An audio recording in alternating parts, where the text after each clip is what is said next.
The cabin seemed to shrink around Eleanor Winters as the winter wind howled through the pine trees surrounding her isolated home.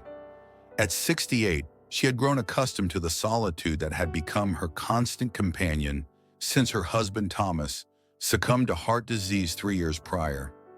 Their hand-built cabin stood proudly at the forest's edge in rural Montana, where winter's grip was unforgiving and summer's warmth all too fleeting. The morning ritual remained unchanged. Rise with the sun, coax life back into the dying embers, brew chamomile tea in Thomas's favorite kettle, and settle into the worn armchair by the east-facing window. From there, Eleonora could watch the forest awaken as the first golden rays pierced through the dense pines, casting long shadows across the snow-covered ground. "Just you and me again today," Eleonora whispered to the photograph hanging above the mantel. Thomas's weathered face smiled back at her, his eyes crinkling at the corners in that way that had always made her heart flutter, even after 43 years of marriage.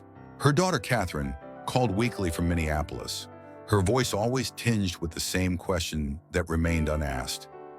"When will you join me in the city?" Eleonora understood her daughter's concern, but the thought of abandoning the home where Thomas's presence still lingered in every handcrafted cabinet and worn floorboard was unimaginable. This cabin held their life's work, their memories, their love. It was all she had left of him. The nearest neighbor, Franklin Hadley, lived nearly a mile down the winding dirt road. He would occasionally bring freshly baked bread or extra firewood, his visits brief but appreciated. Yet when he departed, the silence would rush back in, filling every corner of the cabin until it became a tangible presence. On particularly difficult nights, Eleonora would find herself speaking aloud to the empty rooms, if only to hear a human voice. "The winters are getting longer, Thomas," she would say, "or perhaps it's just me getting older." The isolation had become both her comfort and her burden. She had grown to appreciate the peaceful mornings and star-filled nights, but the ache of loneliness never truly subsided. It remained a constant companion, as reliable as the changing seasons and as persistent as the Montana wind. Each Sunday, Eleonora would drive her aging Subaru into town for church services, exchanging pleasantries with acquaintances who looked at her with a mixture of respect and pity. "How are you managing out there all alone?" they would ask, their concern genuine, but their understanding limited. Eleonora would smile and assure them she was fine, never revealing the moments when the silence became so oppressive she would turn on the radio just to hear human voices, or the nights when she woke reaching for Thomas only to find his side of the bed cold and empty. The cabin itself was a testament to their shared dream.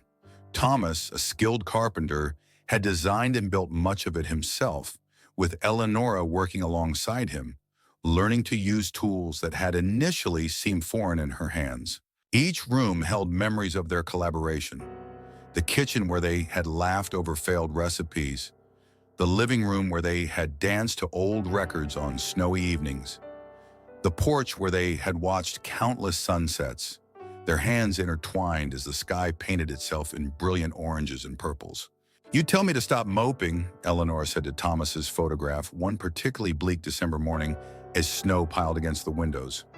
"You always said life was for the living," but living alone had proven harder than she had anticipated. The practical challenges, maintaining the property, keeping the generator running during power outages, ensuring sufficient supplies before storms, these she could manage. It was the emotional landscape of solitude that sometimes threatened to overwhelm her. The absence of shared laughter and casual conversation, the lack of another heartbeat beside her own. The January blizzard arrived with unexpected ferocity, transforming the familiar landscape into an alien world of swirling white. Weather reports had predicted snow, but nothing like the howling maelstrom that now engulfed Eleonora's cabin. The wind screamed through the trees with such force that the sturdy walls seemed to shudder in response. Eleonora had prepared meticulously, as she did for every winter storm. Extra firewood was stacked neatly by the hearth, oil lamps stood ready on every surface, and the pantry was stocked with enough provisions to last weeks if necessary. Thomas had taught her well. Nature deserves respect, Nora, he would say, and preparation is the highest form of respect we can show. As darkness fell, the electricity flickered once, twice, and then surrendered to the storm's fury. Eleonora lit the lamps methodically, their warm glow creating a golden sanctuary amid the tempest outside. She settled into her chair with a well-worn copy of Jane Austen's Persuasion, finding comfort in the familiar words that spoke of second chances and enduring love. The grandfather clock in the corner had just chimed 10 when Eleanor heard it, a sound so faint that at first she believed it to be nothing more than the wind playing tricks on her aging ears. She lowered her book and listened intently.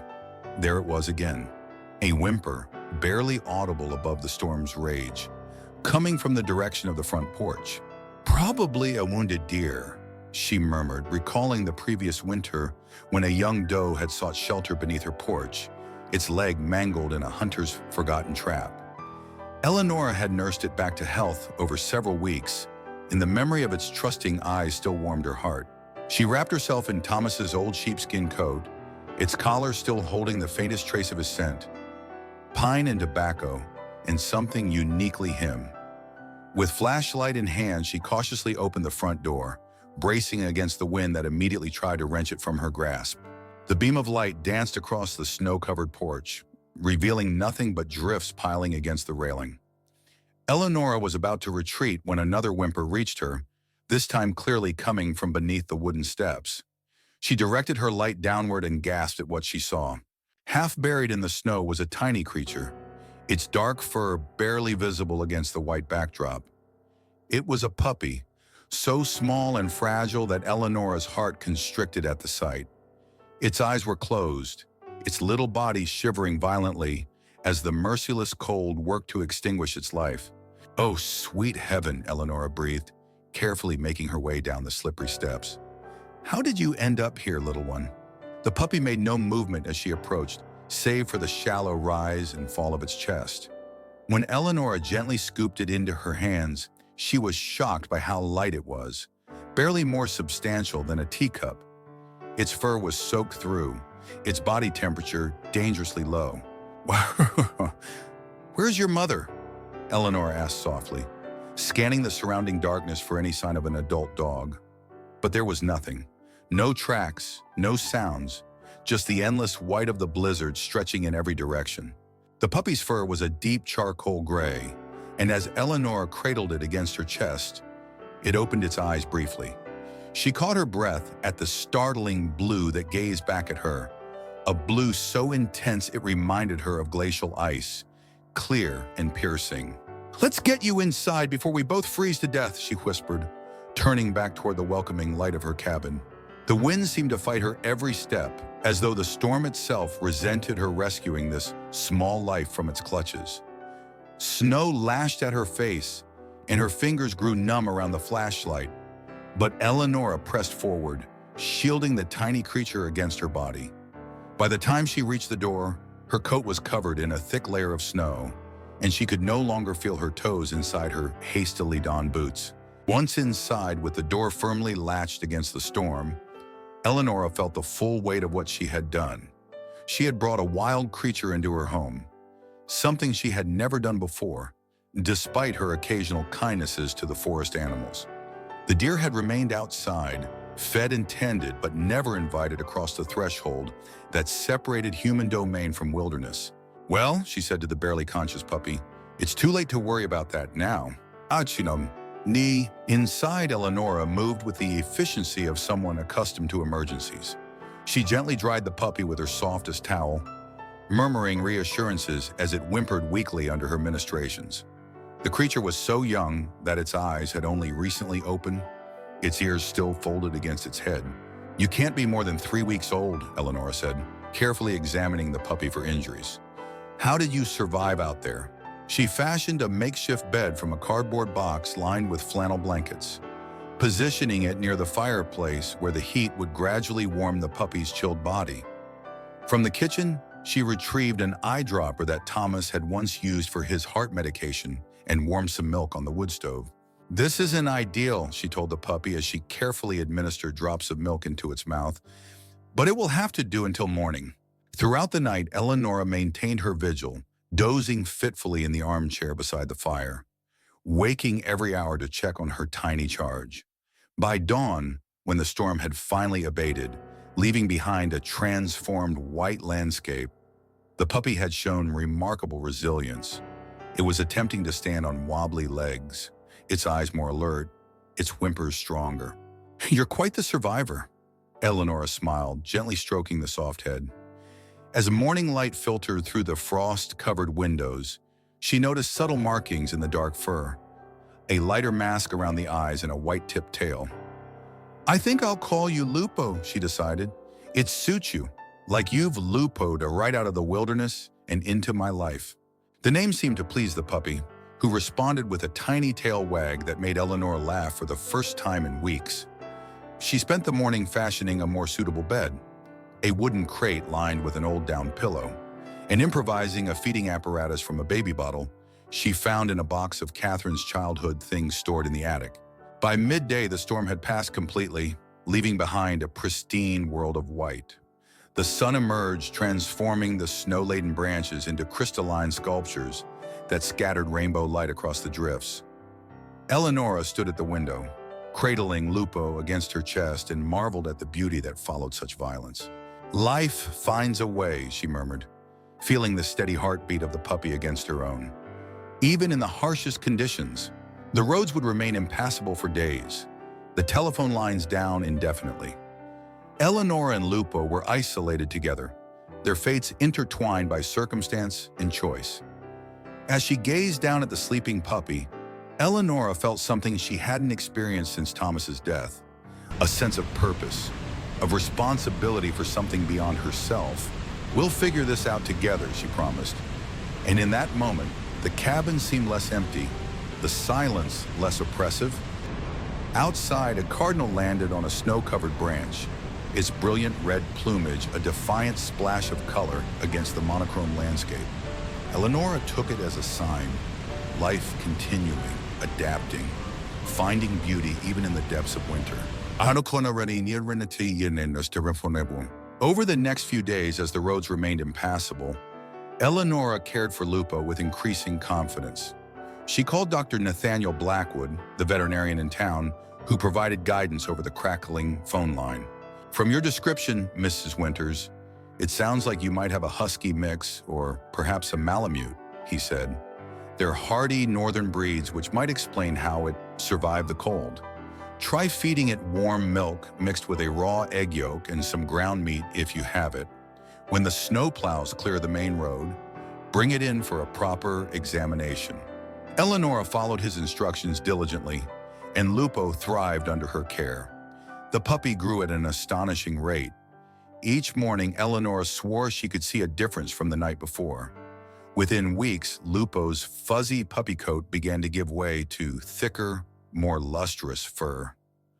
Most striking was the change in his eyes. The intense blue gradually transformed into a rich amber gold that seemed to glow with an inner light. By the time Dr. Blackwood finally made it out to examine Lupo, nearly a month had passed, and the puppy had more than tripled in size. "My goodness," the veterinarian remarked, adjusting his glasses as he observed Lupo. "That's quite a growth spurt for 4 weeks." He conducted a thorough examination, his expression growing increasingly puzzled. "His bone structure is unusual for a domestic breed, and these teeth are developing more rapidly than I'd expect." "Is he healthy?" Eleanor asked, concerned by the doctor's furrowed brow. "Remarkably so," Dr. Blackwood confirmed. "Whatever mix he is, he's thriving. But I'd recommend keeping a close eye on his development. Some larger breeds can have health issues as they grow." As the doctor packed up his bag, he paused. "Mrs. Winters, where exactly did you find him?" "Under my porch steps during the worst of the January blizzard." "Why do you ask?" "No reason in particular," he replied, though his tone suggested otherwise. "Just curious about what he might be mixed with. Call me if you notice anything unusual." After the veterinarian left, Eleonora watched Lupo playing with a stuffed toy she had given him, a faded plush rabbit that had once belonged to Catherine. There was a grace to his movements that seemed beyond his young age, a coordination that spoke of innate, rather than learned abilities. "What are you, really?" Eleanor murmured. But Lupo merely looked up at her with those intelligent amber eyes, offering no answers beyond his evident affection. February gave way to March, and the snow began its gradual retreat. Eleonora started taking Lupo for short walks around the property, watching with amusement as he bounded through snowdrifts that sometimes swallowed him completely, only to emerge seconds later shaking crystals from his thickening coat. His personality emerged more distinctly with each passing day. Unlike the farm dogs Eleonora had known throughout her life, Lupo was remarkably quiet. He rarely barked, communicating instead through an elaborate vocabulary of soft growls, whines, and expressive ear movements. He was intensely observant, watching Eleanor's routines with a focus that sometimes bordered on unsettling. Most surprising was his ability to solve problems. When Eleanor accidentally locked him in the mudroom, she returned to find he had somehow manipulated the simple latch with his paws and teeth. When she placed his food bowl on a shelf to keep it away from mice, he systematically pushed a chair against the counter, climbed up, and retrieved it. "You're too smart for your own good," Eleanor told him, half proud and half concerned by these displays of intelligence. By April, Lupo had grown so large that Eleanor had to replace his bed twice. His paws were disproportionately large, suggesting he would grow even bigger, and his appetite was voracious. He consumed the puppy food Dr. Blackwood had recommended with such enthusiasm that Eleanor found herself making special trips to town for supplies. "He eats more than any dog I've ever seen," she told Franklin Hadley when he stopped by with fresh eggs from his chickens. "I'm beginning to think he might be part horse." Franklin chuckled, but his expression grew serious as he watched Lupo exploring the edge of the yard. "That's an unusual-looking dog, Eleonora. Something about the way he moves doesn't seem quite like a regular dog." "Dr. Blackwood thinks he might be a husky or Malamute mix," Eleanor replied defensively. "They're large breeds." Franklin nodded, but his eyes remained thoughtful. "Just be careful. Wild animals can seem tame when they're young, but their nature always emerges eventually." Eleonora dismissed his concerns, but that night, as she watched Lupo sleeping beside the fireplace, she found herself studying his features more critically. The shape of his muzzle, the set of his ears, the way his tail curled. There was something distinctly wild in his appearance, something that didn't quite align with any domestic breed she could name. "It doesn't matter," she told herself firmly. "He's mine now, whatever he is." But as spring progressed, and Lupo continued his remarkable growth, Eleonora found it increasingly difficult to ignore the signs that her puppy might be something other than what she had assumed. As winter reluctantly released its grip and the first tentative signs of spring emerged, Lupo continued his remarkable transformation. By April, he no longer resembled the fragile creature Eleonora had rescued. At 6 months old, he stood tall enough that his head reached her hip, his frame powerful and lean beneath the thick gray coat that now formed a distinctive ruff around his neck. Eleonora marveled at his intelligence. Lupo learned commands after a single demonstration, opened doors by himself, and seemed to anticipate her needs before she voiced them. Unlike the farm dog she had known throughout her life, Lupo rarely barked. Instead, he communicated through an elaborate vocabulary of soft growls, whines, and intense stares that Eleonora soon learned to interpret as clearly as spoken words. "You're not like other dogs, are you?" she would often say as they walked the forest paths together. Lupo would fix her with those remarkable amber eyes, and Eleonora would feel as though he understood every word. Their days fell into a comfortable routine. Mornings began with long walks through the awakening forest, where Lupo would bound through melting snowdrifts with exuberant joy. Afternoons found them in the garden, Eleanor turning the soil for spring planting, while Lupo kept vigilant watch from the edge of the clearing. Evenings were spent by the fire, Eleonora reading aloud while Lupo rested his massive head on her feet. The loneliness that had been Eleonora's constant companion gradually receded. For the first time since Thomas's death, she found herself laughing aloud, often at Lupo's antics as he chased squirrels or attempted to catch snowflakes on his tongue. "Thomas would have loved you," she told Lupo one evening as they sat watching the sunset paint the snow-capped mountains in shades of pink and gold. He always said animals have purer souls than people. Catherine visited in early April, driving up from Minneapolis for Easter weekend.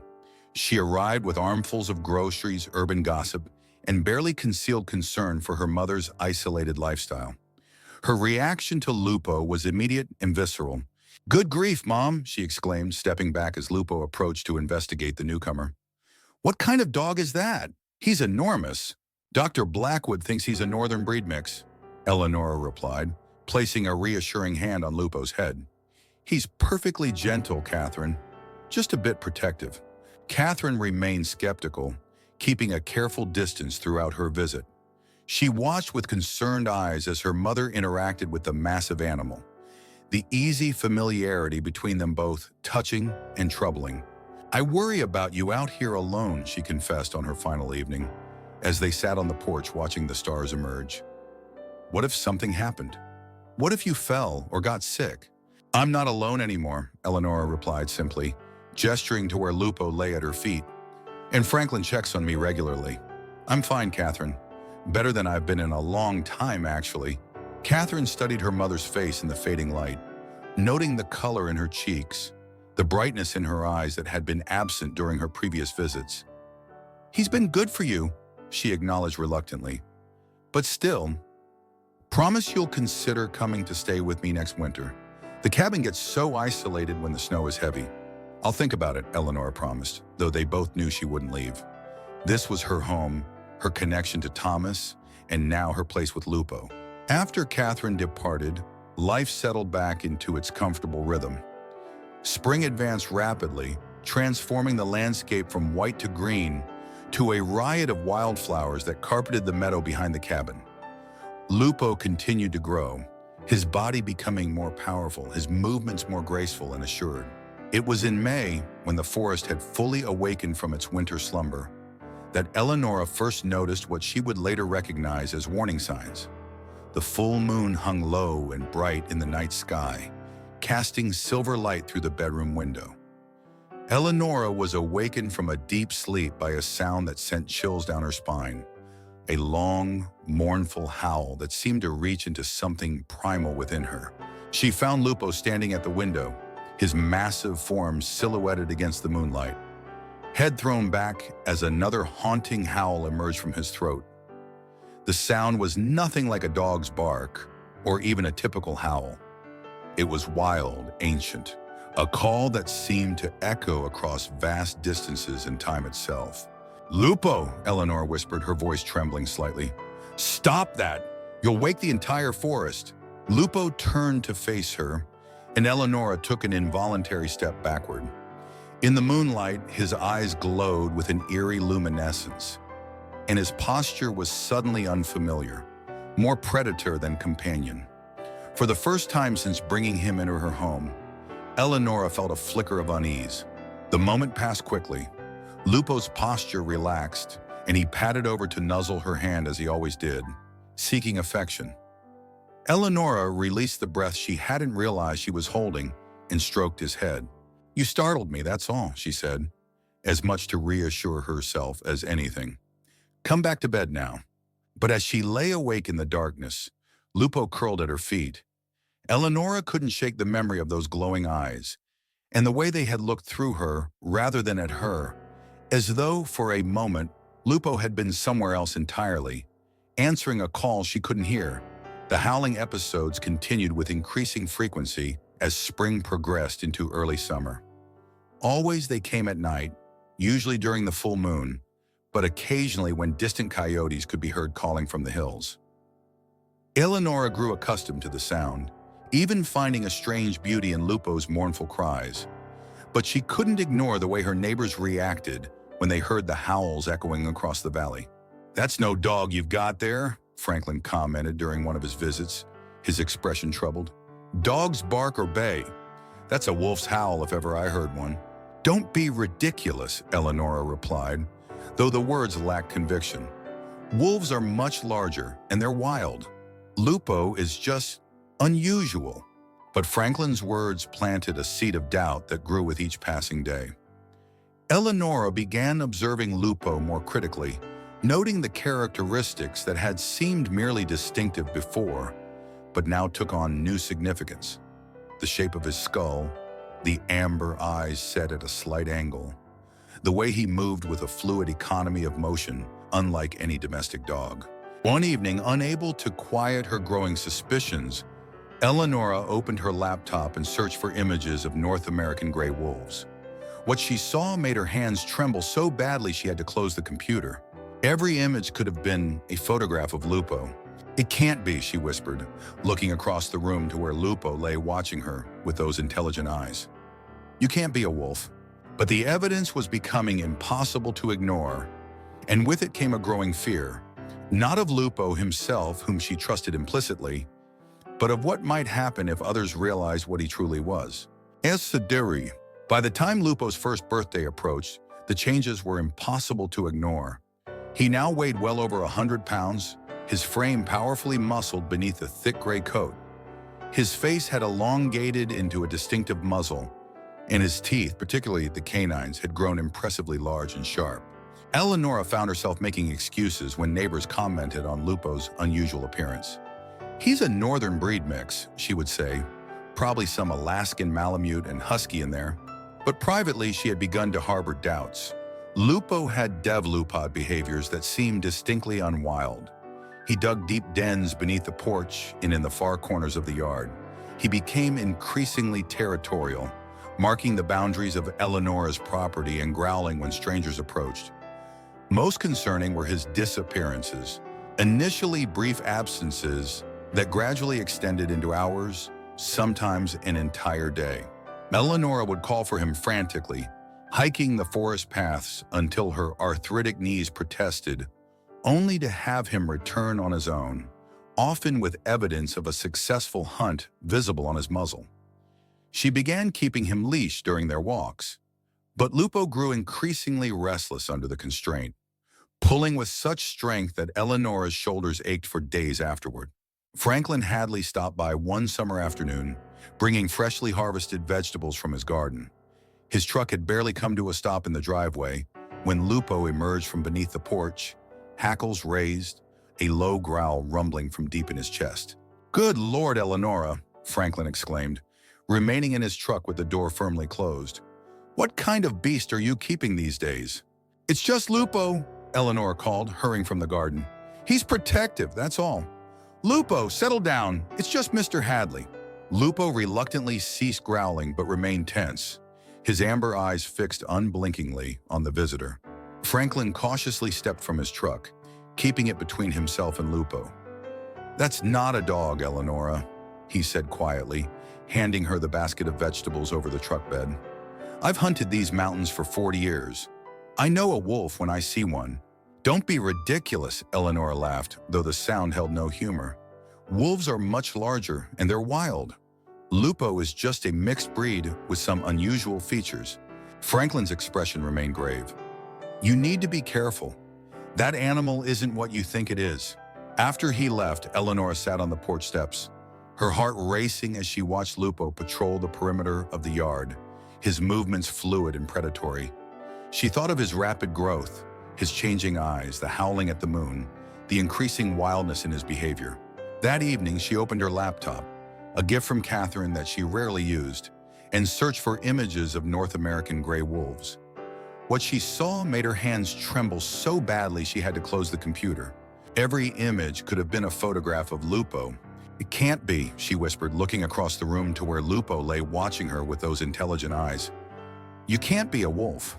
But the evidence was becoming impossible to ignore, and with it came a growing fear, not of Lupo himself, whom she trusted implicitly, but of what might happen if others realized what he truly was.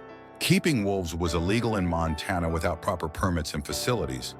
If authorities discovered she was harboring a wolf, they would take Lupo away, perhaps even euthanize him if they deemed him a danger. The thought was unbearable. "We'll just be more careful," Eleonora told Lupo, kneeling beside him and burying her face in his thick fur. "No one needs to know what you are. It will be our secret." Lupo nuzzled her gently, his amber eyes seeming to understand the gravity of their situation. But Eleonora knew in her heart that secrets had a way of revealing themselves, especially in small communities where little went unnoticed. The summer progressed, bringing with it new challenges. Lupo's territory marking became more pronounced, and his hunting instincts more difficult to suppress. Eleonora began finding the remains of rabbits and squirrels buried in the yard. Not unusual behavior for a dog, perhaps, but the clinical efficiency of the kills spoke of something more primal than domestic predation. She tried keeping him confined to the yard, but Lupo simply dug under or leaped over every barrier she erected. His strength and intelligence made containment nearly impossible. More worryingly, he began to display signs of frustration when restricted.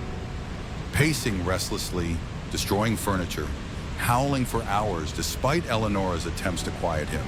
"You need more than I can give you," she admitted one evening, watching him stare longingly toward the forest. "You need freedom."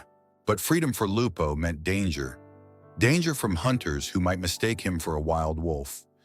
Danger from authorities who would remove him from her care. Danger from his own instincts that might lead him to behavior humans would not tolerate.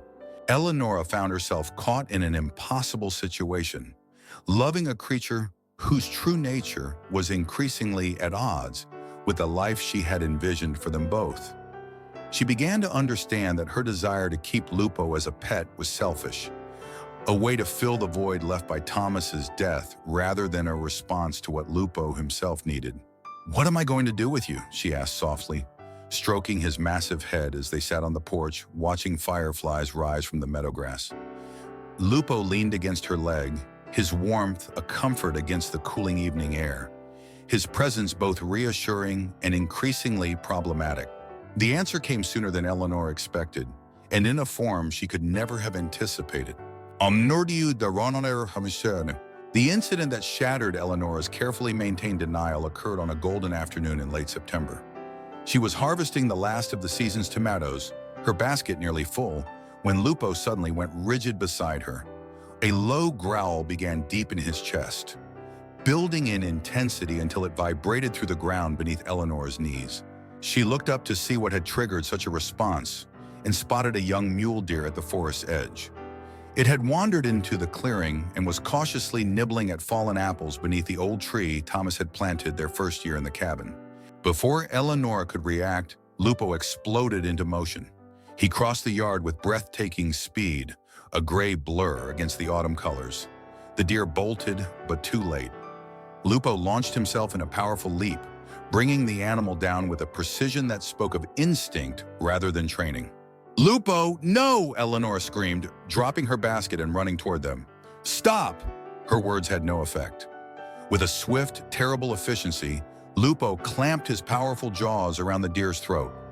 There was a moment of struggle, a spray of crimson against brown fur, and then the stillness. Eleonora reached them, breathless and trembling. Lupo stood over his kill, muzzle stained red, eyes wild with a primal satisfaction that transformed his familiar face into something alien. When he turned those eyes toward her, Eleonora felt a cold fear wash over her. For the first time, she was truly afraid of the creature she had raised from infancy. "Lupo," she whispered, her voice breaking. "What have you done?" The spell seemed to break. Lupo's posture changed, and he whined softly, taking a step toward her with his tail lowered. But the damage was done. The truth Eleonora had been avoiding for months now lay before her, as undeniable as the blood staining the grass. With shaking hands, she retreated to the cabin and called Dr. Blackwood. The veterinarian arrived within the hour, his face grave as he observed Lupo from the safety of his truck. Eleonora had managed to coax Lupo into the tool shed, securing the door with a length of chain. "I have suspected for some time," Dr. Blackwood admitted as they sat at Eleonora's kitchen table, steaming mugs of untouched tea between them. "The growth rate, the physical characteristics, the behavioral patterns, but I didn't want to alarm you without being certain." "How is this possible?" Eleonora asked, her voice hollow. "How could a wolf cub end up under my porch in the middle of winter?" Dr. Blackwood sighed, removing his glasses to rub the bridge of his nose. "There's a known wolf pack that ranges about 30 miles northwest of here. Last winter, there were reports of poachers in the area. It's possible they killed the mother and the rest of the litter. This cub might have somehow escaped and wandered until it collapsed near your home. But he's so gentle with me, Eleonora protested weakly. He sleeps at the foot of my bed. He follows me everywhere. You raised him from infancy, so he's imprinted on you, the veterinarian explained gently. But Eleonora, you need to understand, what you've seen today is his true nature emerging. Wolves are apex predators. They hunt. They kill. It's not malice. It's what they are. What happens now? Eleanor asked, though she already knew the answer. I'm required by law to report this, Dr. Blackwood said. Keeping wolves without proper permits is illegal in Montana. More importantly, it's dangerous, not just for you, but for Lupo as well. He's a wild animal trying to live in a domestic situation. It's not fair to either of you. Eleonora nodded, tears spilling down her weathered cheeks. Will they kill him? Dr. Blackwood hesitated. That's a possibility. Once a predator has successfully hunted, it typically continues the behavior. But there are wildlife sanctuaries that might take him. I'll make some calls. After the veterinarian left, promising to return the next day with wildlife authorities, Eleonora sat on the porch steps, watching the shed where Lupo was confined. She could hear him moving restlessly inside, occasionally whining or scratching at the door. I was so lonely, she whispered to the gathering darkness. I just wanted a friend. The night descended, stars appearing one by one in the clear autumn sky. Eleonora remained on the porch, wrapped in a blanket against the growing chill, unable to bring herself to go inside, while Lupo remained confined in the shed. His occasional whines pierced her heart like physical pain. I'm sorry, she called softly toward the shed. I didn't understand what you needed. I was selfish. From inside, Lupo fell silent, as though listening to her words. Eleonora continued speaking, her voice carrying in the still night air. I found you when I was at my loneliest. You filled a void in my life that I thought would never be filled again after Thomas died. But I see now that I've been trying to make you into something you're not. A replacement for what I lost. A pet when you're meant to be wild. A soft scratching came from the shed, followed by a low whine that sounded almost like a response. Dr. Blackwood will be back tomorrow, Eleonora continued. He'll bring people who will take you away. I don't know what will happen after that. I'm scared for you, Lupo. I'm scared they'll decide you're too dangerous. The thought brought fresh tears to her eyes. She had failed him, failed to recognize his true nature, failed to provide what he truly needed. Now he might pay the ultimate price for her mistake. As the night deepened, Eleonora's thoughts turned increasingly dark. What if the authorities decided Lupo couldn't be rehabilitated? What if they deemed him too dangerous to place in a sanctuary? The possibility of euthanasia loomed like a shadow over her heart. An idea began to form. Desperate, perhaps foolish, but born of love and a desire to protect. What if she released Lupo herself? What if she gave him the chance to return to the wilderness where he belonged, to find others of his kind? It would be dangerous, she murmured. You might not survive on your own, but at least you'd have a chance at freedom. The more she considered it, the more the idea took hold. By midnight, her decision was made. She would take Lupo deep into the national forest that bordered her property, far from roads and settlements, and release him. It was his best chance, perhaps his only chance at the life he was meant to live. With renewed purpose, Eleonora went inside to prepare. She gathered supplies, a length of sturdy rope to serve as a makeshift leash, Thomas's old hunting knife, a flashlight with fresh batteries, and a small pack containing water and jerky. She dressed in her warmest clothes and sturdiest boots, knowing the journey would be challenging for her aging body. Just before dawn, when the world was still wrapped in darkness, Eleonora approached the shed. She had chosen this time carefully. Most of her neighbors would be asleep, and the wildlife authorities wouldn't arrive for hours yet. It was her only window of opportunity. Lupo, she called softly, unlatching the chain. It's me. When she opened the door, Lupo was waiting, his amber eyes reflecting the beam of her flashlight. There was no aggression in his posture, only a watchful alertness. Eleonora approached slowly, the rope in her hands. I'm going to take you somewhere safe, she explained, though she knew he couldn't understand her words. Somewhere you can be free. To her relief, Lupo allowed her to secure the rope around his neck. He seemed to sense the gravity of the situation, following her with unusual docility as she led him through the yard and toward the forest path that wound behind her property. The pre-dawn forest was alive with sounds, the rustling of nocturnal creatures returning to their dens, the first tentative chirps of awakening birds, the whisper of wind through pine needles. Eleonora moved as quickly as her arthritic knees would allow, Lupo padding silently beside her, occasionally pausing to test the air with his sensitive nose. They followed a familiar trail at first, one that Eleonora and Thomas had walked countless times during their years together. But when they reached a fork that led deeper into the wilderness, Eleonora hesitated. She had never ventured far along this path, respecting the wildness of the deeper forest. Now she would need to trust her instincts and the fading stars for navigation. "This way," she murmured, choosing the less traveled path.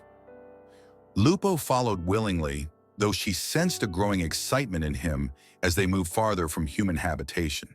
His steps became lighter, his head higher, his nostrils flaring as he absorbed the rich tapestry of wilderness scents. The eastern sky began to lighten, a pale glow that gradually revealed the contours of the land around them. Eleonora pressed on, determined to put as much distance as possible between Lupo and civilization before releasing him. Her breath came in labored gasps as the trail steepened, but she refused to slow her pace. After what seemed like hours, they reached a high meadow nestled between forested ridges. Eleonora had never been here before, but Thomas had spoken of it, a place where he had once seen a wolf pack in the distance, moving like shadows through the tall grass. It seemed fitting that this would be where she would set Lupo free. The sun had just crested the eastern mountains, painting the meadow in golden light, when Eleonora stopped. Her legs trembled with exhaustion, and her heart pounded painfully in her chest. But she felt a strange sense of peace. This was right. This was what needed to be done. "This is as far as I go," she told Lupo, kneeling beside him. With trembling fingers, she untied the rope from around his neck. "The rest of the journey is yours alone." Lupo stood perfectly still, his amber eyes fixed on her face. There was a wildness in them now, an awareness of the open space around them, the freedom that beckoned.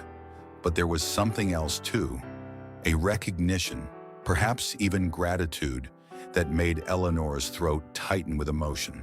"Go," she whispered, giving him a gentle push. "Find your own kind. Live as you were meant to live." Lupo didn't move immediately. He pressed his muzzle against her cheek, his breath warm against her skin, a gesture so tender it brought fresh tears to Eleonora's eyes. Then he stepped back, regarding her one last time before turning toward the open meadow. He moved slowly at first, pausing to test the air, his powerful body tense with anticipation. Then, as though responding to some silent call, he broke into a run, a fluid, graceful Lupo that carried him swiftly through the tall grass. At the meadow's edge, he paused, looking back at Eleonora one final time. The rising sun caught his silver-gray coat, transforming him into a creature of light and shadow, wild and beautiful beyond words. Eleonora raised her hand in a final farewell. "Goodbye, my friends," she called, her voice breaking. "Be free." Lupo threw back his head and released a howl, clear, powerful, triumphant, before disappearing into the forest beyond. Eleonora stood alone in the meadow, the rope hanging limp in her hand, watching the place where Lupo had vanished. The grief of loss warred with the satisfaction of having done the right thing, of having given him the chance he deserved. She had no way of knowing if he would survive, if he would find a pack to accept him or manage to establish a territory of his own. But she had given him the opportunity to try, and that would have to be enough. The journey back to the cabin seemed longer, the trail steeper, every step a reminder of her age in the emptiness that awaited her. By the time she emerged from the forest into her yard, the sun was high overhead, and a familiar truck was parked in her driveway. Dr. Blackwood stood on her porch, his expression shifting from concern to confusion as he watched her approach alone. "Eleonora," he called, hurrying to meet her. "Where have you been? And where's Lupo?" She straightened her shoulders, prepared for the consequences of her actions. "I set him free," she said simply. I took him deep into the national forest and released him. The veterinarian's face paled. Do you have any idea how dangerous that was? Not just for you, but for Lupo and potentially for others? I know the risks, Eleanor acknowledged, but I couldn't bear the thought of him being euthanized. At least this way, he has a chance. Dr. Blackwood ran a hand through his hair, visibly struggling between professional obligation and personal sympathy. I'm required to report this, he said finally. The wildlife authorities will need to know. They may organize a search. I understand, Leonora replied, too exhausted to argue. Do what you must. The following days passed in a blur of official interviews, reprimands, and paperwork. The Montana Fish, Wildlife and Parks Department sent rangers to search the area where Eleanor had released Lupo, but found no trace of him. She was fined for illegally harboring a wild animal and for the unauthorized release of a potential predator, but given her age and clean record, the penalties were largely suspended. The community's reaction was mixed. Some neighbors, like Franklin, expressed understanding for her actions, even admiration for her courage in doing what she thought was right. Others were frightened by the idea of a human-habituated wolf roaming the wilderness, potentially posing a danger to livestock or even people. Catherine drove up from Minneapolis, alternating between concern for her mother's legal troubles and exasperation at her reckless behavior. You could have been killed, she scolded as they sat at the kitchen table, legal documents spread between them. What were you thinking, hiking into the wilderness alone with a wild animal? I was thinking that Lupo deserved a chance, Eleanor replied quietly. And I wasn't afraid of him, Catherine. He would never have hurt me. You don't know that, Catherine insisted. He killed that deer right in front of you. What if his predator instincts had triggered while you were alone with him in the forest? Eleanor didn't argue. She knew her daughter couldn't understand the bond she had shared with Lupo, the trust that had developed between them over months of care and companionship. Some connections transcended explanation. As autumn deepened toward winter, the furor gradually subsided.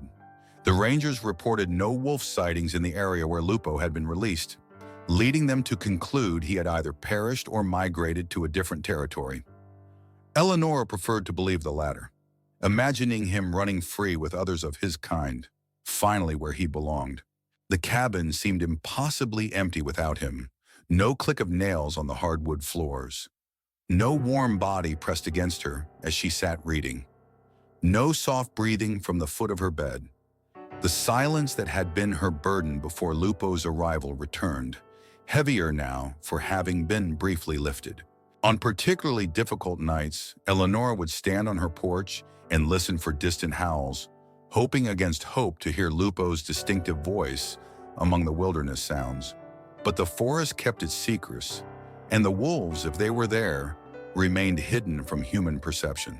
Winter arrived with its usual severity, blanketing the landscape in white and isolating Eleanor once more. She fell back into her old routines, stoking the fire, brewing tea, watching the forest from her window. But the comfort she had once found in solitude eluded her. Catherine called more frequently, her concern evident even through the crackly connection. You should come stay with me, she urged during one particularly bitter, cold snap. Just until spring. The cabin must be so lonely. I'm fine, Eleanor insisted, though the words rang hollow even to her own ears. I have my books and my projects, and Franklin checks on me regularly. But the truth was that Lupo's absence had left a void that seemed impossible to fill. It wasn't just the companionship she missed, but the sense of purpose his presence had given her. Caring for him had pulled her out of the grief that had consumed her after Thomas's death, giving her days structure and meaning. Without him, she felt adrift once more. December brought the anniversary of the day she had found Lupo, shivering and near death beneath her porch steps. Eleanor marked the occasion by baking Thomas's favorite apple pie and opening a bottle of wine they had saved for a special occasion, but never had the chance to share. To absent friends, she toasted, raising her glass to the empty chair across from her and to the space by the fire where Lupo had so often lain. May you both be at peace wherever you are. That night, a blizzard descended on the mountains, reminiscent of the one that had brought Lupo into her life. The wind howled around the cabin, rattling windows and driving snow into drifts against the walls. Eleonora sat by the fire, listening to the storm's fury and remembering another night when a small whimper had drawn her into the cold. Just before midnight, as the storm reached its peak, Eleonora thought she heard something above the wind's wail, a sound that made her heart skip a beat. She set down her book and moved to the window, peering out into the swirling whiteness. There it was again, a howl, distant but distinct, carrying through the storm with preternatural clarity. It was answered by another, then another, until a chorus of wolf voices filled the night, weaving through the wind in a wild harmony that raised goosebumps on Eleonora's arms. Among them, she was certain she heard a familiar voice, deeper than the others, with a distinctive cadence she would recognize anywhere. Lupo, alive and running with a pack, calling to the storm and to the moon hidden behind the clouds. "You found your way," Eleonora whispered, pressing her palm against the cold glass.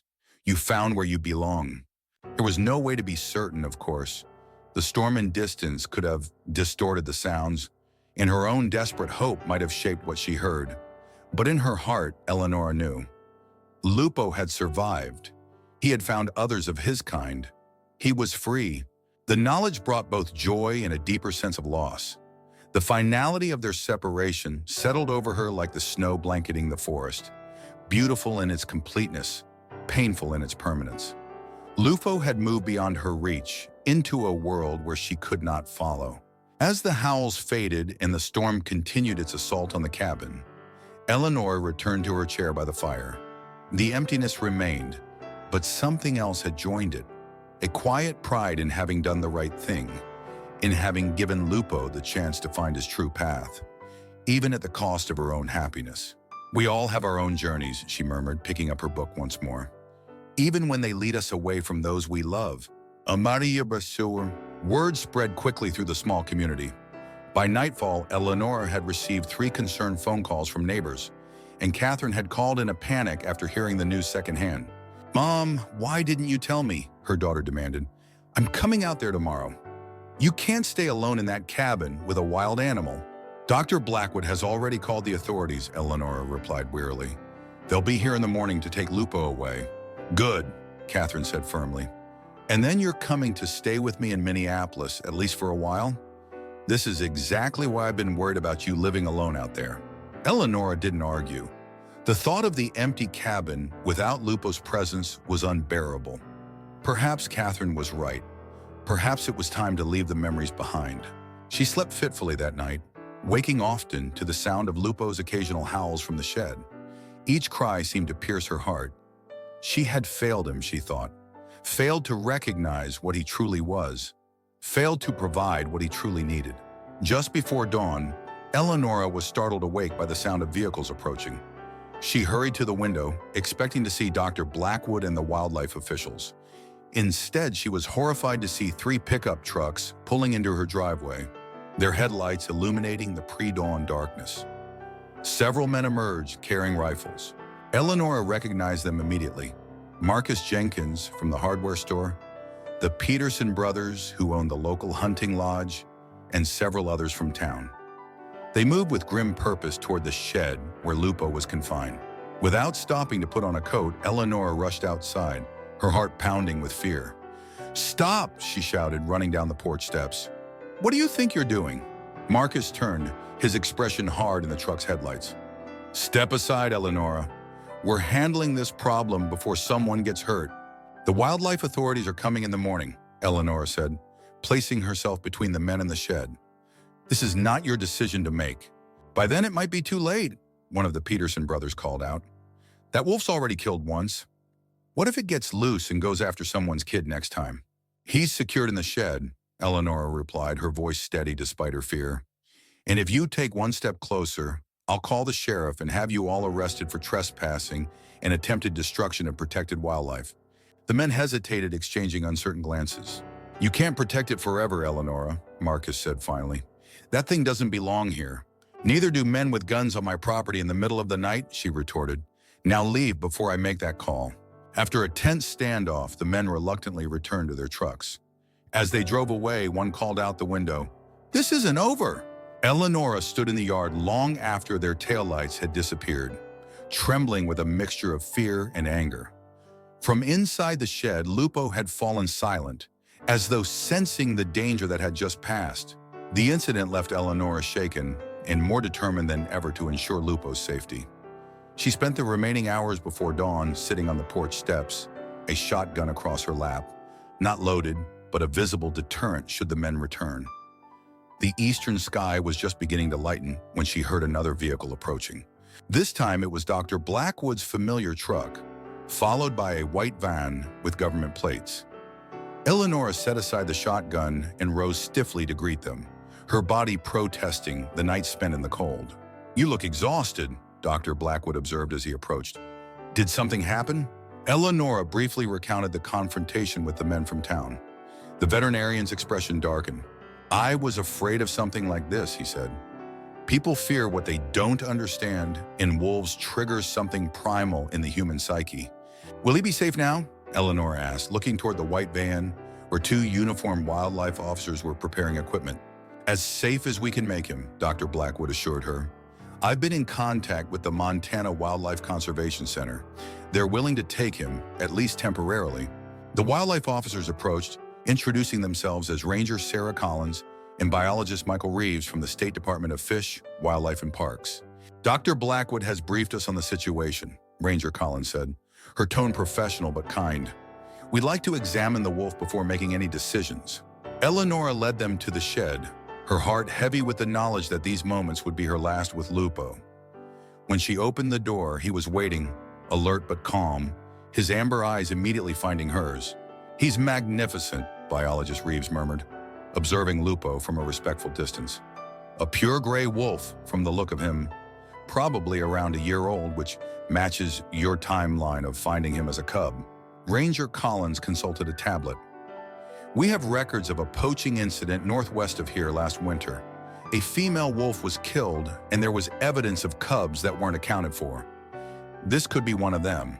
"What happens now?" Eleonora asked, her voice barely above a whisper. "We'll tranquilize him for safe transport," Ranger Collins explained. "He'll be taken to the Wildlife Conservation Center for evaluation. They have proper facilities for wolves and staff experienced in their care." "And after that," Eleonora pressed, "will he be euthanized?" The ranger's expression softened. "That's not our first choice, Mrs. Winters. The Conservation Center has a rehabilitation program for wolves that can't be released back into the wild.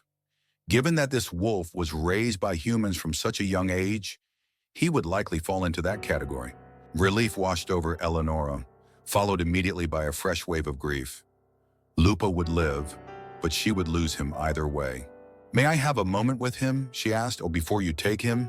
The officials nodded and stepped back, giving her space. Eleonora approached Lupo slowly, kneeling before him despite her arthritic knees.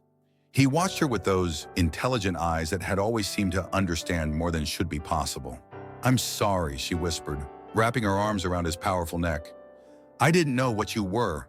I thought I was saving you, but maybe I was just being selfish, keeping you from where you truly belong." Lupo pressed his muzzle against her cheek, his breath warm against her skin. A soft whine escaped him, as though he sensed her distress and sought to comfort her. "They're going to take you somewhere safe," Eleonora continued, her voice breaking. "Somewhere with others like you. You won't be alone anymore." She held him for a long moment, memorizing the feel of his fur beneath her fingers, the steady rhythm of his heartbeat, the unique wild scent that had become so familiar. Then, with a final kiss to his forehead, she rose and stepped back. "I'm ready," she told the waiting officials, though nothing could have been further from the truth.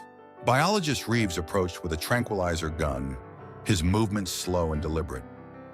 "This will make the transport easier for him," he explained. "He'll sleep through the journey and wake up in his new home." Lupo's eyes never left Eleonora's face as the dart found its mark. There was a moment of confusion, a soft whine, and then his powerful legs began to buckle. Eleonora moved forward instinctively, helping to ease his massive body to the ground as the sedative took effect. "Sleep well, my friend," she whispered, cradling his head in her lap as his eyes drifted close. "Dream of running free." The wildlife officers worked efficiently, transferring Lupo to a sturdy transport crate and loading him into their van. Dr. Blackwood placed a comforting hand on Eleanora's shoulder as they watched the vehicle pull away, carrying Lupo toward an uncertain future. "You did the right thing," the veterinarian said gently, "both in caring for him when he needed you and in letting him go now." Eleanora nodded, unable to speak past the lump in her throat. The right thing, she was discovering, could also be the most painful. Catherine arrived that afternoon, her face lined with worry and relief. She embraced her mother tightly, murmuring reassurances that everything would be all right now, that the danger had passed. Eleanora accepted the comfort without correction. How could she explain that the danger had never been from Lupo, but rather for him? That the greatest threat had been human fear and misunderstanding. The cabin seemed impossibly empty that night. Eleanora wandered from room to room, acutely aware of Lupo's absence in every space. No click of nails on the hardwood floors. No warm body pressed against her as she sat reading. No soft breathing from the foot of her bed. "You were right," she told Catherine as they sat by the fire that evening. "Perhaps it is time for a change. I'll come stay with you in Minneapolis, at least until spring." Catherine's relief was palpable. "You'll love it, Mom. I have that spare room all ready for you. And there's a wonderful senior center just a block away with all sorts of activities." Eleanora smiled and nodded. Though the thought of urban life, the noise, the crowds, the absence of her beloved mountains filled her with quiet dread. But the alternative, returning to complete solitude in the cabin that now echoed with Lupo's absence, seemed equally unbearable. They spent the next few days packing Eleanora's essential belongings and preparing the cabin for an extended absence. The process was bittersweet, each item carefully wrapped and boxed a reminder of the life she was temporarily leaving behind. On their final evening, as Catherine loaded the last suitcases into her car, Eleanora received an unexpected call from Dr. Blackwood. "I thought you'd want to know," he said without preamble. "Lupo has arrived safely at the Conservation Center.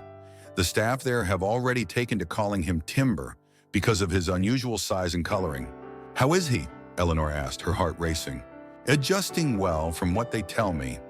They've placed him in a special acclimation enclosure where he can see and smell the other wolves, but isn't in direct contact yet. It's standard procedure for introducing new animals." "Will he be happy there?" The question escaped before Eleanora could stop it, childish in its simplicity, yet encompassing all her fears and hopes. Dr. Blackwood was quiet for a moment. "Happiness is a human concept, Eleanora," he said finally. "But will he be safe?" "Yes." "Will he have companionship of his own kind?" "Eventually, yes." "Will he have space to run and express natural behaviors?" "Absolutely. It's the best possible outcome for a wolf in his situation." After they hung up, Eleanor stood on the porch one last time, watching the sunset paint the mountains in shades of gold and purple. Somewhere beyond those peaks, Lupo was beginning a new chapter of his life, just as she was. The thought brought a measure of peace amid the sorrow of separation. "Ready to go, Mom?" Catherine called from the car. Eleanor took a deep breath, filling her lungs with the crisp mountain air she loved so dearly. "Yes," she replied, turning away from the view. "I'm ready." As they drove down the winding road that led away from the cabin, Eleanora found herself listening for wolf howls among the evening sounds. There were none, but in her mind, she could hear Lupo's voice, wild, free, and eternally part of the wilderness that had claimed him as its own. Dr. Blackwood arrived at 9 the next morning, accompanied by a woman in a Forest Service uniform and a man who introduced himself as Dr. Gabriel Martinez from the Montana Wildlife Conservation Center. "Mrs. Winters," Dr. Martinez said, his voice kind but professional. "Dr. Blackwood has explained the situation. I'd like to examine the wolf, if I may." Eleanora led them to the shed, where Lupo had been pacing restlessly all morning. When she opened the door, he immediately came to her side, pressing against her leg as though seeking reassurance. Dr. Martinez observed this interaction with interest. "He's clearly bonded to you," he noted. "That's unusual in a wolf his age, even one raised in captivity." The examination confirmed what they already knew. Lupo was a pure North American gray wolf, approximately 1 year old, in excellent physical condition. What happens now? Eleanor asked, her hand resting protectively on Lupo's head. Legally, we're required to remove him, the Forest Service officer explained. Keeping wolves without proper permits is prohibited, and after yesterday's incident with the deer, he's classified as a potential danger. Will you kill him? Eleanor asked bluntly, her voice breaking. Dr. Martinez shook his head. Not if we can avoid it. Dr. Blackwood mentioned that Lupo was rescued as an orphan cub and has been raised exclusively by you. That makes him a special case. Hope flickered in Eleanor's chest. What does that mean? It means we have options, Dr. Martinez explained. The Montana Wildlife Conservation Center has a wolf rehabilitation program. We work with wolves that can't be released back into the wild, those injured by poachers, orphaned too young to learn survival skills, or, in cases like Lupo's, those that have been imprinted on humans. So he wouldn't be euthanized, Eleanor clarified. No, Dr. Martinez assured her. Our goal would be to integrate him into our conservation program. We have a 20-acre natural enclosure where he would live with other wolves. It's not complete freedom, but it's the best compromise for an animal in his situation. Relief washed over Eleanor, followed immediately by a wave of grief. She would lose Lupo either way. When would you take him? She asked quietly. Today, if possible, the Forest Service officer replied. We have a specialized transport vehicle waiting. Eleanor nodded, unable to speak past the lump in her throat. She knelt beside Lupo, wrapping her arms around his powerful neck. He whined softly, licking her face as though sensing her distress. I need a few minutes alone with him, she managed to say. The others retreated tactfully to their vehicles, leaving Eleanor and Lupo in the dappled shade of the old apple tree. She held his face between her hands, looking into those intelligent amber eyes that had brought such joy and companionship into her lonely life. I wish I could explain this to you, she whispered. I wish you could understand that I'm not abandoning you. You're going somewhere better, somewhere you can be who you truly are. Lupo whined again, pressing his muzzle against her chest as he had done as a tiny puppy seeking warmth. You saved me, you know, Eleanor continued, tears flowing freely now. After Thomas died, I was just existing, not living. You brought purpose back into my life. You reminded me how to care for something beyond myself. She stood slowly, wiping her eyes with the back of her hand. It's time, she called to the waiting officials. Dr. Martinez approached with a tranquilizer gun. This will make the transport easier on him, he explained gently. He'll sleep through the journey and wake up in his new home. Eleanor nodded, keeping one hand firmly on Lupo's back as the dart was administered. She felt him flinch, then look up at her with confusion in his amber eyes. Slowly, his powerful legs began to buckle, and Eleanor guided him gently to the ground, cradling his massive head in her lap as the sedative took effect. Sleep well, my friend, she whispered, stroking the thick fur between his ears. Dream of running free. The team worked efficiently, transferring Lupo to a specially designed transport crate and loading him into their vehicle. Eleanor watched numbly, a hollow ache spreading through her chest as the final preparations were made. Would you like to know where he's going? Dr. Martinez asked kindly. You'd be welcome to visit once he's settled. The offer caught Eleanor by surprise. I could see him again? Of course, and Dr. Martinez replied. We encourage connections between the animals in our care and those who have been important to them. It helps with their adjustment. A small flame of hope kindled in Eleanor's heart. This wasn't a final goodbye after all, but rather a transition. Difficult, yes, but not absolute. I'd like that very much, Machine said, her voice steadier now. Thank you. As the vehicle carrying Lupo disappeared down the driveway, Dr. Blackwood placed a comforting hand on Eleanor's shoulder. You did the right thing, he said quietly, for both of you. Eleanor nodded, watching until the last dust cloud settled on the road. I know, she replied, but doing the right thing has never hurt quite so much. The cabin seemed impossibly empty that night. Eleanor wandered from room to room, acutely aware of Lupo's absence in every space. No click of nails on the hardwood floors. No warm body pressed against her as she sat reading. No soft breathing from the foot of her bed. Catherine arrived the next morning, her face lined with worry. She embraced her mother tightly. I'm so sorry, Mom. I know how much you loved him. He wasn't mine to keep, Eleonora replied, her voice steady despite her red-rimmed eyes. I understand that now. They spent the week packing Eleanor's essential belongings. The cabin would be closed up but not sold. Not yet, Eleanor insisted. I'm not ready for that final goodbye. Before leaving, she visited Dr. Martinez at the Conservation Center. He greeted her warmly and led her to an observation platform overlooking a vast enclosure of natural Montana wilderness. Pine forests, meadows, and a small lake, all enclosed by nearly invisible high fencing. How is he adjusting? Eleanor asked, scanning the landscape for any sign of Lupo. Remarkably well, Dr. Martinez replied. We introduced him to 2 female wolves who were also raised in captivity. They've accepted him into their small pack. We've renamed him Timber for our records, but no, Eleanor interrupted gently. His name is Lupo. It's who he is. Dr. Martinez nodded in understanding. Lupo, then, he's shown natural pack behavior from the start, which is unusual for a wolf raised in isolation.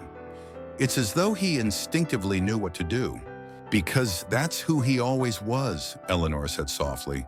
I just didn't want to see it. They stood in silence for several minutes, watching the peaceful landscape. Then Dr. Martinez pointed toward a rocky outcropping near the tree line. There, do you see him? Eleanor squinted, then caught her breath. Lupo stood majestically atop the rocks, his gray coat gleaming in the sunlight. Even from this distance, she could see the power and grace in his stance as he surveyed his domain. 2 smaller wolves emerged from the trees below him, females with lighter coloration, and Lupo descended to greet them, touching noses in what appeared to be a ritual of recognition. He's found his place, Dr. Martinez observed. Yes, Eleanor agreed, tears welling in her eyes despite her smile. Yes, he has. As they watched, Lupo suddenly raised his head, his posture alert. He turned toward the observation platform, and for a moment, Eleanor was certain he was looking directly at her. Then he threw back his head and released a howl, clear, powerful, and hauntingly beautiful.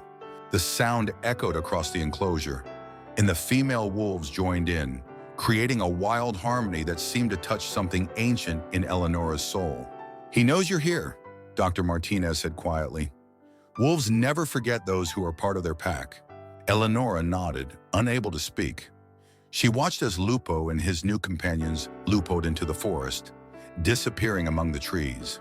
The howling continued for several moments, growing fainter with distance, but no less affecting. Will you send me updates? She asked finally, turning away from the now empty landscape. Of course, Dr. Martinez promised. And you're welcome to visit whenever you like. He's part of our conservation program now, which means he'll help educate people about the importance of wolves in our ecosystem. He's teaching already, Eleanor smiled. He taught me that sometimes loving something means letting it go. The drive back to the cabin with Catherine was quiet, each woman lost in her own thoughts. Eleanor gazed out the window at the passing landscape, the rugged mountains, the dense forests, the open meadows where wildlife roamed freely. This land had shaped her life in ways she was only beginning to understand, just as it had shaped Lupo's true nature, despite his unusual upbringing. Are you okay, Mom? Catherine asked as they turned onto the familiar dirt road leading to the cabin. I will be, Eleanor replied honestly. Seeing him there with others of his kind, it helps. He belongs with them, just as I belong here. Catherine frowned slightly. But you're coming back to Minneapolis with me, aren't you? We discussed this. Eleanor patted her daughter's hand. Just for a visit, dear. This is my home. I need to be here, among these mountains and trees. They're part of me now, just as they're part of Lupo. But you'll be all alone again, Catherine protested. Perhaps, Eleanor acknowledged. But I've learned something important through all this. Being alone isn't the same as being lonely. I have my memories, my projects, my neighbors. And now I have a new purpose too. I want to volunteer at the Conservation Center. Dr. Martinez mentioned they need help with their educational programs. Catherine studied her mother's face, noting the quiet determination in her eyes. You've changed, she observed. Lupo changed me, Eleanor replied simply.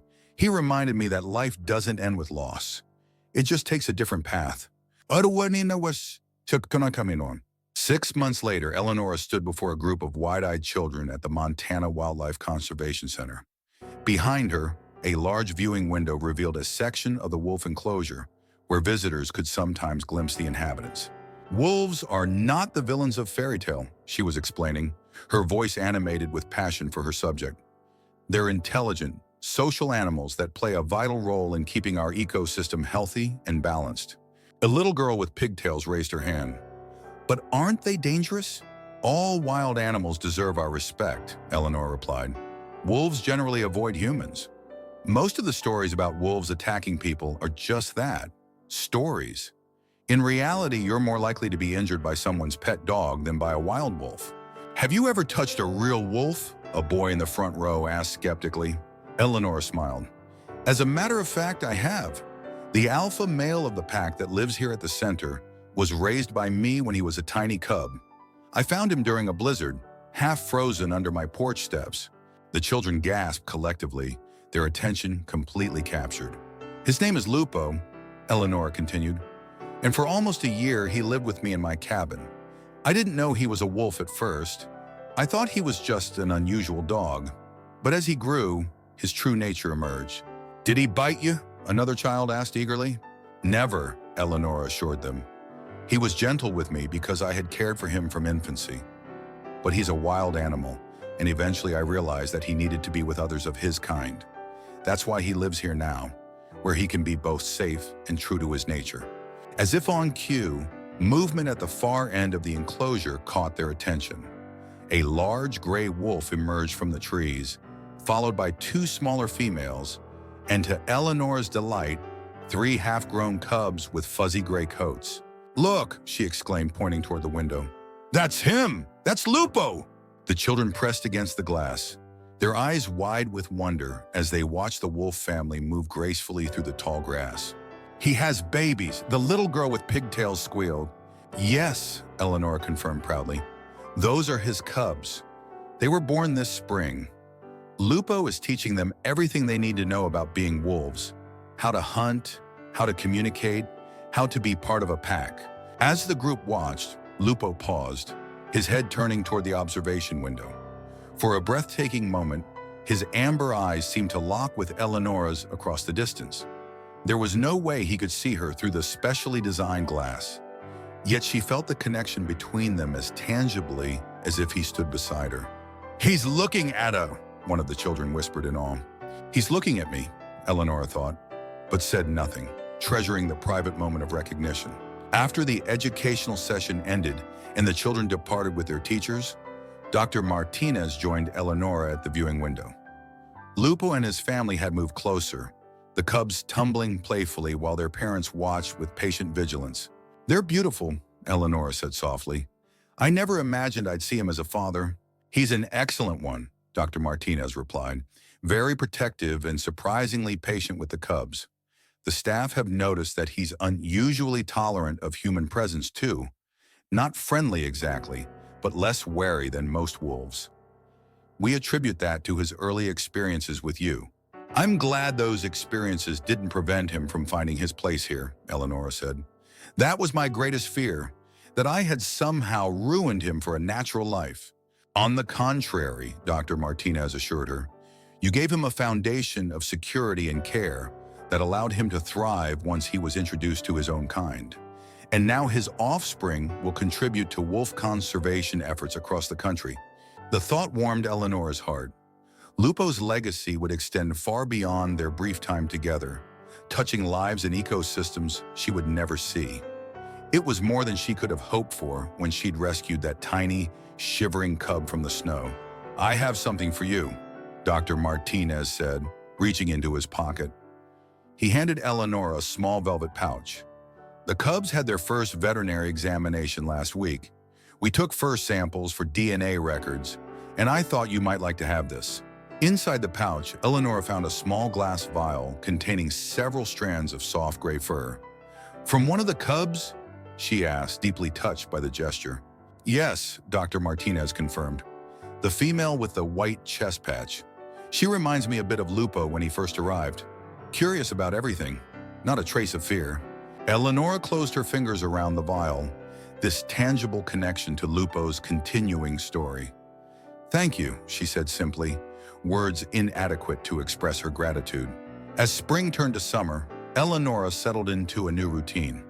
3 days a week, she volunteered at the Conservation Center, sharing Lupo's story with visitors and helping with administrative tasks. The remaining days were spent at her cabin, tending her expanding garden and enjoying the solitude she had come to appreciate anew. Catherine visited monthly, gradually accepting her mother's decision to remain in Montana. "You seem happier," she admitted during one visit, as they sat on the porch watching a summer thunderstorm roll across the valley. "More at peace than I've seen you since Dad died." "I am," Eleonora confirmed. "I found my purpose again, and I've made peace with being alone without being lonely." "You're not really alone, though, are you?" Catherine observed. "Between your volunteer work, your neighbors, and those weekly dinners with Dr. Blackwood, you have quite the social circle." Eleonora smiled, acknowledging the truth in her daughter's words. Her friendship with the veterinarian had deepened in recent months, evolving into a comfortable companionship based on mutual respect and shared interests. They were both widowed, both passionate about wildlife conservation, both content with the quiet rhythms of rural life. "Nathaniel has been a good friend," Eleonora said simply. "He understands what Lupo meant to me." "Just a friend?" Catherine teased gently. Eleonora laughed, shaking her head. "At our age, friendship is the most precious relationship of all. We enjoy each other's company. That's enough." As autumn painted the landscape in brilliant hues of red and gold, Eleonora received an unexpected invitation from Dr. Martinez. The Conservation Center was opening a new wolf education facility, and as the person who had rescued and raised Lupo, Eleonora was invited to the dedication ceremony. "They want to name the observation deck after you," Catherine exclaimed when Eleonora called to share the news. "The Eleonora Winters Wolf Observation Platform. That's quite an honor, Mom." "It's Lupo they should be honoring," Eleonora replied modestly. "I just kept him alive long enough for him to find his true path." The ceremony was held on a perfect October morning. A small crowd gathered at the Conservation Center. Staff members, donors, local officials, and a handful of invited guests. Eleonora sat in the front row, dressed in her best blue dress, with Catherine beside her and Dr. Blackwood on her other side, his presence a steady comfort. Dr. Martinez spoke eloquently about the importance of wolf conservation and the unique circumstances that had brought Lupo to their program. "Sometimes the most meaningful conservation stories begin with a single act of compassion," he said, gesturing toward Eleonora. "Mrs. Winters didn't know she was rescuing a wolf when she brought that tiny puppy in from a blizzard. She simply saw a creature in need and responded with kindness." When it was Eleonora's turn to speak, she approached the podium with quiet dignity, her silver hair gleaming in the autumn sunlight. "I stand before you today not as an expert on wolves, but as someone who is privileged to share a brief journey with one remarkable individual," she began. "Lupo came into my life when I was lost in grief, when my days seemed empty and purposeless. In caring for him, I found my way back to the world of the living." She paused, gathering her thoughts before continuing. "What I didn't understand then, what I couldn't have understood, was that our paths were always meant to diverge. Lupo was born to run with his own kind, to feel the wind in his fur as he races across open meadows, to raise his voice in harmony with a pack under the full moon. My love for him was genuine, but it was ultimately selfish. I wanted to keep him in my world when he belonged in his own." Eleonora looked out over the audience, her gaze steady and clear. "The greatest gift we can give those we love is the freedom to be their truest selves, even when that means letting them go. Lupo taught me that lesson, and it has transformed my understanding of what it means to truly care for another being, human or animal." After the ribbon cutting, guests were invited to visit the new observation platform. It provided a panoramic view of the wolf enclosure, with educational placards explaining wolf behavior and ecology. A special display featured Lupo's story, complete with photographs of him as a cub in Eleonora's cabin and as the majestic adult he had become. "Can we see him?" Eleonora asked, scanning the landscape eagerly. "The pack tends to rest during the hottest part of the day," Dr. Martinez explained. "They're likely in the shade of the forest now, but I've arranged something special for you if you'd like to follow me." He led Eleonora, Catherine, and Dr. Blackwood to a small utility vehicle and drove them along a service road that skirted the perimeter of the enclosure. After about 10 minutes, they stopped near a small clearing where a research blind had been constructed. "We use this for close observation of pack behavior," Dr. Martinez explained as they entered the camouflage structure. "The wolves know it's here, but they've learned to ignore it. If we're quiet, we might get lucky." They settled onto benches inside the blind, peering through observation slits that provided a clear view of a small meadow and the forest beyond. For nearly half an hour, they sat in silence, watching and waiting. Catherine began to shift restlessly, but Eleanor remained perfectly still, her eyes never leaving the tree line. Her patience was rewarded when a movement at the forest edge caught her attention.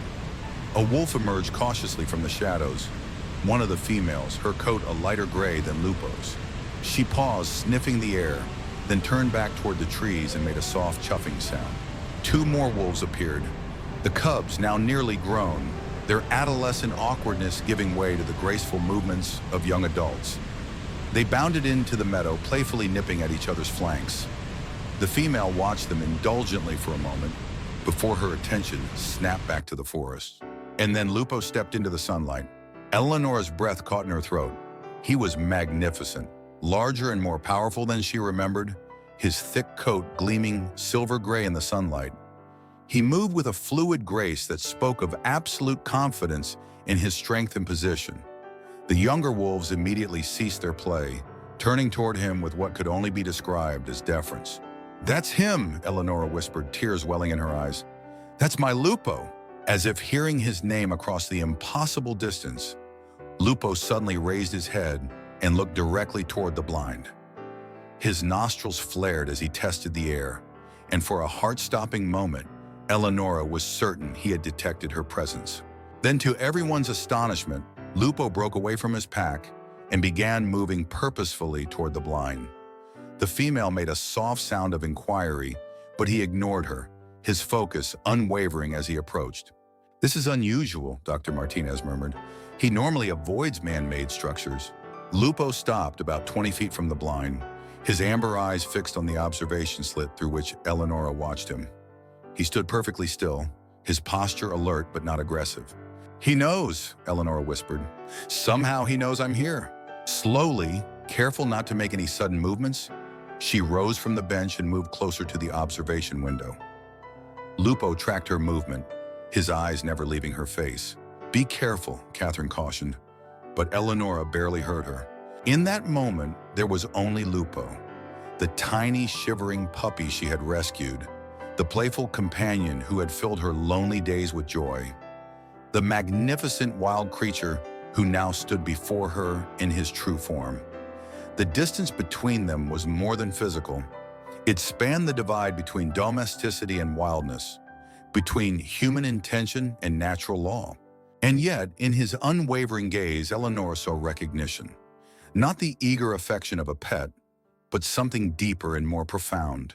Acknowledgement between two beings who had shared a journey neither had anticipated. Lupo lowered his head slightly, then raised it again. The gesture seemed deliberate, almost formal. Then he threw back his head and released a single clear howl that echoed across the meadow and through the blind. The sound brought fresh tears to Eleanor's eyes. It wasn't the mournful cry she remembered from those nights when he had called to the moon. This was different, powerful and assured, neither a greeting nor a farewell, but a declaration. "I am here. I am whole. I am as I was meant to be." When the echo faded, Lupo turned and looped back to his waiting pack.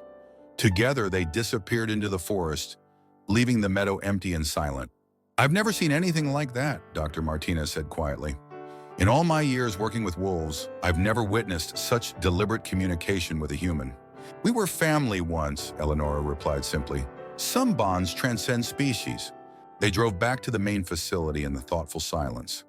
As they approached, Catherine finally spoke. "Are you okay, Mom?" Eleonora smiled, wiping away the last of her tears. "I'm better than okay.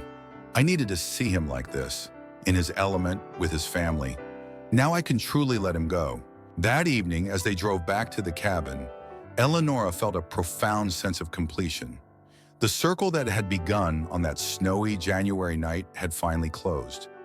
Lupo had found his place in the world, and in helping him do so, Eleanor had found her own path forward. Just 3 years later, on a crisp autumn morning, Eleonora sat on her porch with a letter from Dr. Martinez in her hands.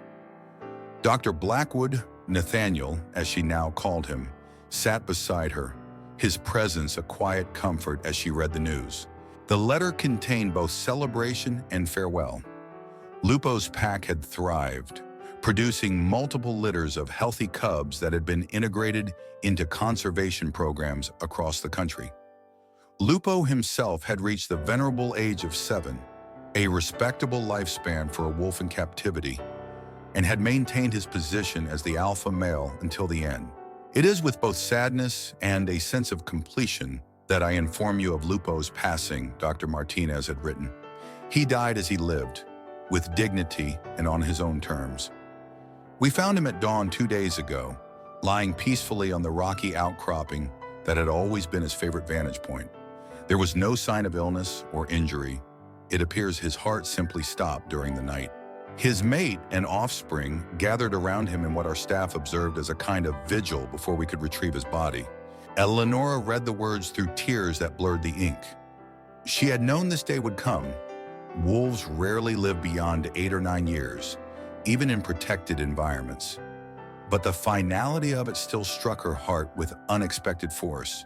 His legacy continues, the letter concluded.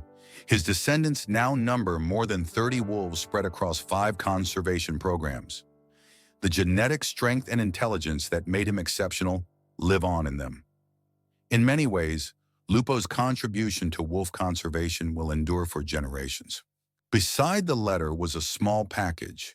Inside, Eleanor found a glass vial containing a lock of thick gray fur tied with a simple blue ribbon, and a beautiful framed photograph of Lupo standing on his rocky outcropping, head raised, silhouetted against the sunset sky.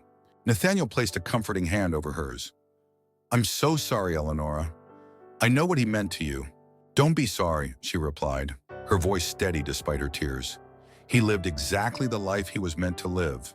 How many of us can say the same?" That evening, as the sun set behind the mountains, Eleonora took the vial of fur and walked to the edge of the forest where she and Lupo had spent so many hours exploring together. Nathaniel followed at a respectful distance, somehow sensing the solemnity of the moment. Eleonora opened the vial and let the wind take the strands of fur, carrying them into the forest that had always called to the wild heart beating within Lupo's chest. "Run free," she whispered. "Run free at last." As if in answer, a distant howl echoed from the mountains. A wild wolf, perhaps one of Lupo's descendants, calling to the rising moon. Eleonora smiled through her tears and turned back toward the warm lights of her cabin, where Nathaniel waited patiently on the porch. Life continued its cycle. The seasons turned, bringing snow and then spring flowers and then summer heat.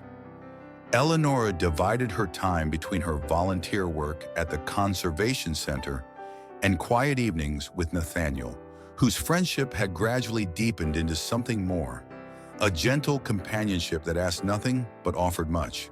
On her 75th birthday, Catherine and her family organized a surprise gathering at the cabin.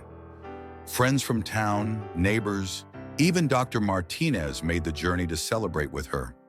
As twilight fell, they sat around a bonfire in the yard, sharing stories and laughter under a sky brilliant with stars. Dr. Martinez brought a special gift, a book about wolf conservation featuring Lupo's story and photographs. We've used his journey to educate thousands of visitors about the complex relationship between humans and wildlife. He told her, "People connect with his story in a way they don't with abstract conservation concepts."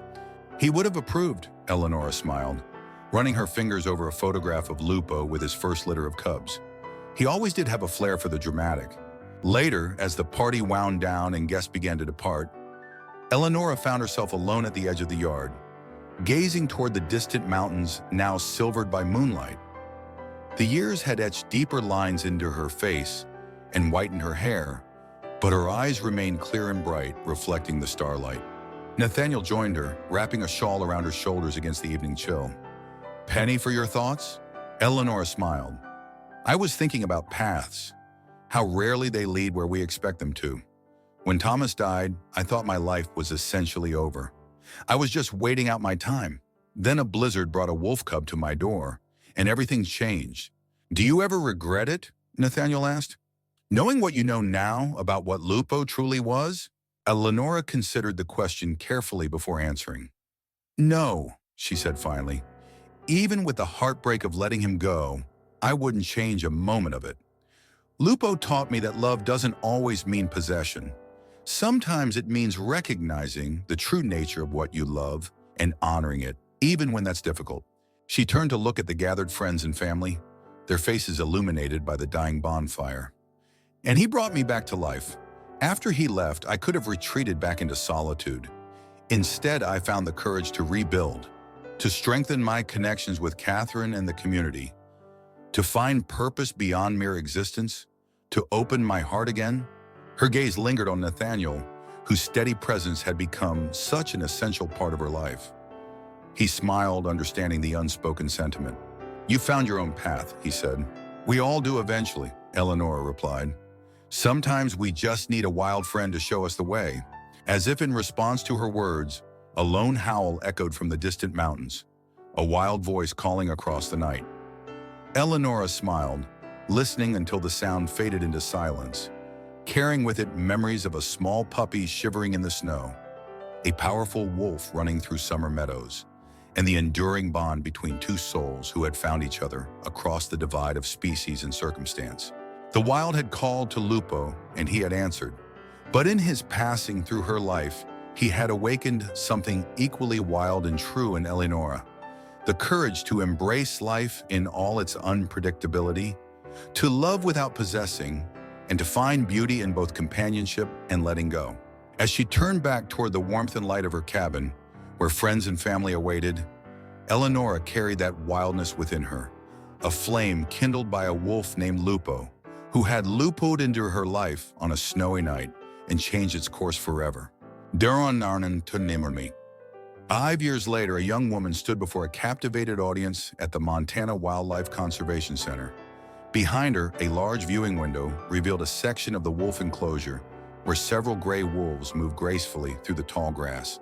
"My grandmother found him during the worst blizzard in decades," she explained, her voice carrying the same quiet passion that had characterized Eleonora's presentations. A tiny wolf cub, barely alive, separated from his pack. She thought he was a dog and raised him as her companion, only discovering his true nature when he was nearly grown. The audience listened intently, captivated by the story that had become something of a legend at the center. When she realized what he truly was, she made the difficult but necessary decision to bring him here, where he could live among his own kind. Lupo went on to become the alpha male of his pack, fathering multiple litters of cubs that have contributed to wolf conservation efforts across the country. The young woman, Catherine's daughter Emma, gestured toward a magnificent silver-gray wolf that had separated from the others to stand on a rocky outcropping overlooking the enclosure. "That's Timber, Lupo's grandson. You can see the family resemblance in his size and the distinctive markings around his eyes. He carries his grandfather's legacy forward, not just in his genes, but in the educational impact their story continues to have on visitors like you." After the presentation, Emma made her way to a quiet corner of the center, where a memorial plaque had been installed the previous year. It featured a bronze relief of a wolf howling from a rocky outcropping, and beneath it, an inscription: "In memory of Eleanor Winters, 1950-2022, friend to wolves, defender of wilderness. Some souls are born to bridge worlds." Emma traced her fingers over her grandmother's name, remembering the stories Eleonora had shared during those precious summers spent at the cabin. Stories of Thomas, of the lonely years after his death, and most vividly of Lupo, the wild creature who had taught her that love sometimes means letting go. Eleonora had lived her final years with quiet joy, dividing her time between the cabin she loved and Nathaniel's home in town. She had continued her volunteer work at the Conservation Center well into her 70s, sharing Lupo's story with thousands of visitors and inspiring a new generation of conservationists. When her health began to fail, she had faced the end with the same grace and acceptance she had shown throughout her life. Her final request had been simple, that some of her ashes be scattered in the wolf enclosure, near the rocky outcropping where Lupo had spent his last day. "Grandmother," Emma whispered to the plaque, "the pack has a new litter this spring. 5 cubs, all healthy and strong. Lupo's great-great-grandchildren. His legacy continues, just as yours does." From the direction of the enclosure, a chorus of howls suddenly rose, wild voices calling to each other across the protected wilderness. Emma smiled, imagining for a moment that she could distinguish 2 voices among them that didn't belong to the living wolves. One human, one Lupin, both free at last. Free. As she walked back toward the center, Emma reflected on the strange, beautiful symmetry of life. A blizzard had brought a wolf cub to her grandmother's door, changing the course of both their lives. Now, generations of wolves carried Lupo's genes, and generations of humans carried Eleonora's story. 2 beings from different worlds whose brief intersection had created ripples that continued to expand, touching lives and hearts in ways neither could have imagined. The wild friend had come home, and in doing so, had shown a lonely woman the path back to her own heart. It was a story without end, a circle of connection, compassion, and understanding that would continue as long as wolves howled beneath the Montana moon and humans paused to listen, wondering at the ancient call that stirred something equally wild within themselves.